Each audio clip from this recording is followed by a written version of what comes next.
Welcome back, everyone. It's me. And today, I'm telling the story of a young man who found a very haunting piece of art. The year was 1924, and crime was surging through the streets of London. And so any respectable family would protect themselves with the services of a watchman. For Thomas, a butler working for Lord Ashworth, this was simply another evening. But all that changed when two men snuck past him, slipping inside undetected. They went straight to the drawing room and confronted Lord Ashworth.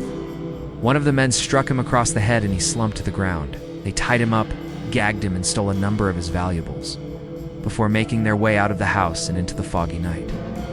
Thomas, having heard the commotion, had come to investigate, and soon found his master lying on the floor. Quickly, he ran to get help from neighbors. When the police arrived, they found Lord Ashworth in bad shape. Though still alive, he was quickly taken to the hospital where he would eventually succumb to his injuries.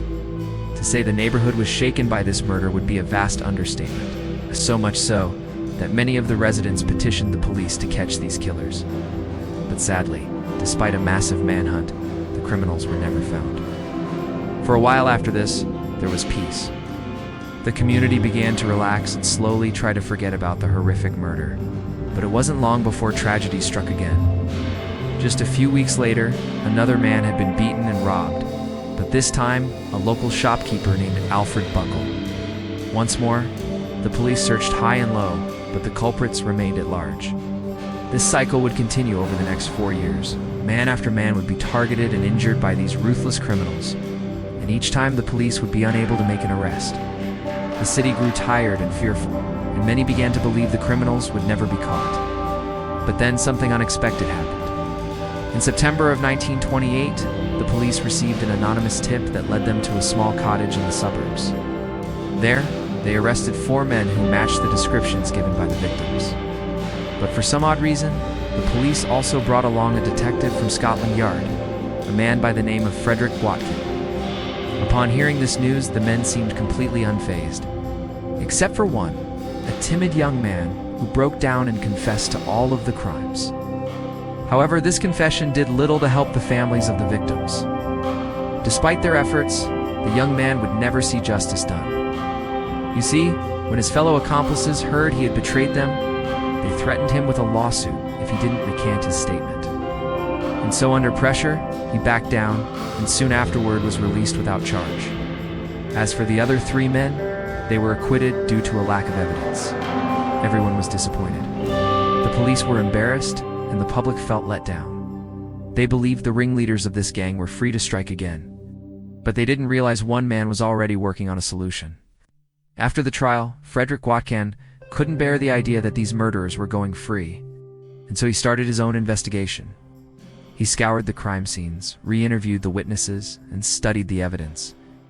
After months of work, he uncovered a crucial clue that the police had overlooked. You see, at the scene of the first crime, a watch had been knocked off the victim and lost in the struggle. However, at the station house, the watch was nowhere to be found.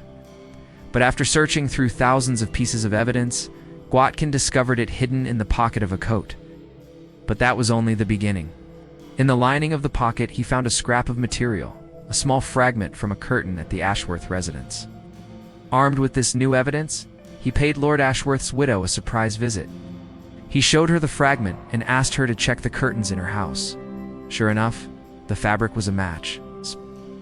Not only that, but the watch had been identified as belonging to one of the accused men. Finally, the police had a tangible link between the men and the crimes. With this, the judge allowed a retrial, and this time, the men could not escape their guilt. One was sentenced to 10 years, another to 8, and the leader was locked away for 20. But in the end, it was the young man who had confessed who came out on top. See, after serving only 5 years, he was released. His fellow accomplices refused to speak to him. The public scorned him.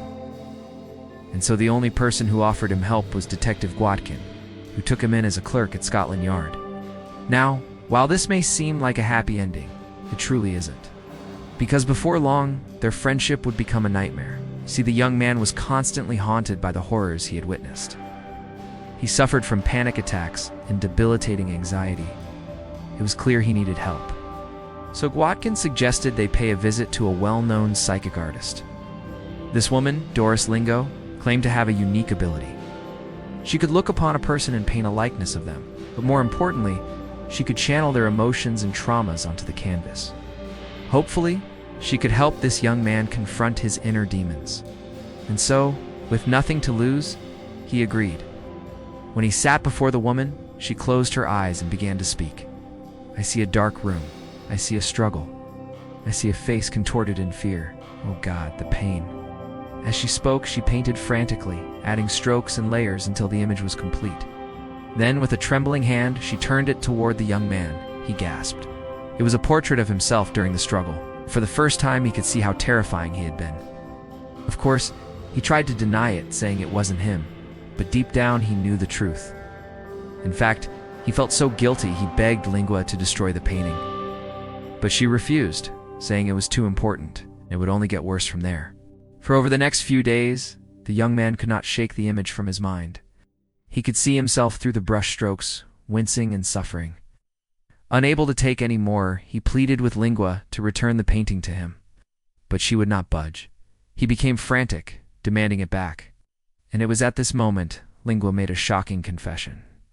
She told him she could not paint the sorrow in his heart, the guilt and shame he carried. Oh. But there was a way. All she needed was a part of him. He didn't understand what she meant, and then she revealed her plan. She would use his blood to infuse the painting with his emotions, making it a vessel of his soul.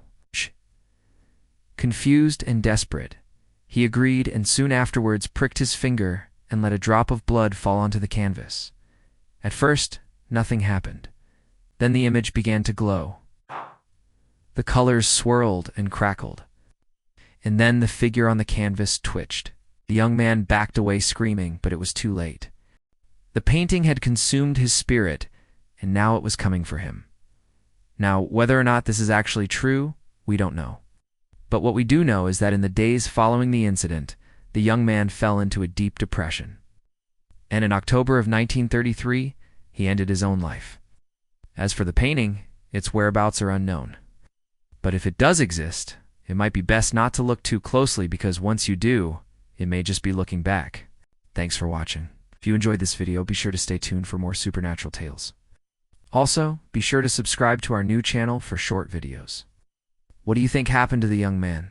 Let me know in the comments below. I'll see you next time.